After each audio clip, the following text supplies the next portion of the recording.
Muling pupulungin ng Department of Energy ang mga kumpanya ng langis bukas. Ito ay para makiusap kung pwedeng wag na munang ipatupad ang ikalawang yugto ng hinating taas presyo sa mga produktong petrolyo sa Huwebes, depende sa magiging galaw ng presyo ng langis sa world market.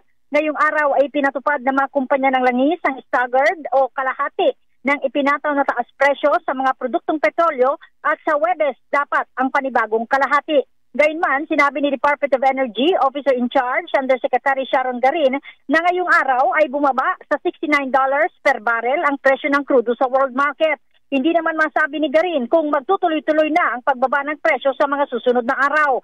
Sa press briefing dito sa Malacanang, ipinaliwanag ni Garin na hindi regulated ng gobyerno ang presyo ng produktong petrolyo at ang mga kumpanya ng langis. Kaya ang tanging pwedeng gawin anya ng gobyerno ay makiusap sa mga ito. Kapag bumaba pa ang presyo sa world market sa susunod na linggo, sinabi ni Garin na hindi na magiging problema dahil dapat lang talagang magbaba rin ng presyo ang mga oil company. Pero kapag nagpatuloy niya ang pagtaas, makikiusap niya ang DOE sa mga kumpanya na ituloy lamang ang utay-utay na pagtataas sa presyo ng produktong petrolyo sa halip na minsanan. Nagpapasalamat naman si Garin dahil sa kooperasyon ng mga oil company na hindi magpatupad ng isang bagsak sa presyo ng produktong petrolyo sa pakiusap na rin ni Pangulong Ferdinand Marcos Jr.